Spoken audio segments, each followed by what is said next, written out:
বেগম খালেদা জিয়ার সুযোগ্য উত্তরসূরি সবাই চিনে আমাকে, আগামীর বাংলাদেশ লাগবে না বলতে, সবাই চেনে।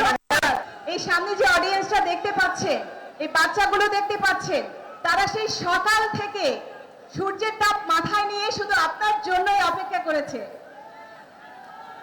এবার আমরা অনুরোধ করব আমাদের আজকের অনুষ্ঠানের মাননীয় প্রধান অতিথি, গণপ্রজাতন্ত্রী বাংলাদেশ সরকারের মাননীয় প্রধানমন্ত্রী শহীদ প্রেসিডেন্ট জিয়াউর রহমান ও আপসহীন নেত্রী মরহুমা বেগম খালেদা জিয়ার সুযোগ্য উত্তরসূরি সবাই চিনে আমাকে, আগামীর বাংলাদেশ লাগবে না বলতে, সবাই চেনেন, সবাই চেনেন।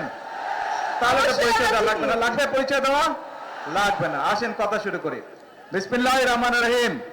প্রিয় উপস্থিত, আজকের এই জনসভায় উপস্থিত মুরব্বীবর্গ, উপস্থিত মা বোনেরা, প্রিয় এলাকাবাসী ভাই বোনেরা এবং উপস্থিত আমার দলীয় নেতা কর্মী ভাইরা, আসসালামু আলাইকুম। কেমন আছেন সবাই? হ্যাঁ, আলহামদুলিল্লাহ। ভালোই থাকতে হবে আমাদেরকে। কেন ভালো থাকতে হবে? কারণ আমরা একটি কথা বলি। কি সেই কথা? করব কাজ জানা আছে, তারপরেটাকে ইয়েস